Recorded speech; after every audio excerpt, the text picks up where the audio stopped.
একেবারে গরম গরম কিন্তু এপাশে চিকেন পকোড়া ভাজা চলছে। এই না যে চিকেন নেই, প্রত্যেকটা তুলে যায়। হ্যাঁ এ দেখো একটা তুমি দেখাও। যেইটা পাবা সেটাই চিকেন।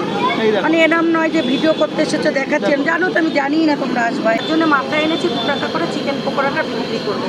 সেটা এখনো রয়েছে, আগামী দিন মানুষ যদি আমাকে এরকম ভালোবাসে আমি এইভাবেই রাখবো। আচ্ছা আচ্ছা, কত বছর ধরে করছো এই 2 টাকা? আমি এটা 4 বছর আগে, আমার 8 মাস দোকান, আমি একই রেখেছি, কোনো বাড়াইনি।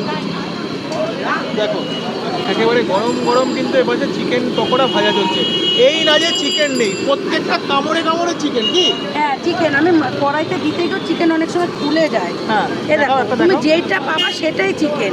এই দেখো মানে এরম নয় যে ভিডিও করতে এসেছো দেখাচ্ছেন, দেখো। জানো তো আমি জানিই না তোমরা আসবে, পুরো চিকেন, পুরো ঠাসা চিকেন। পুরো চিকেন, মানে এটা চিকেন দিয়েই করা। 40 টাকা খাবো। ওকে দেখালাম। গৌহাটি চত্বর থেকে একবার আসো, ট্রাই করো, ভালো লাগবে। আরও একবার দেখিয়ে দিই ভাই কি প্লেটিং হচ্ছে। দেখো কি করে প্লেটিং হয়, কি কি দাও দেখা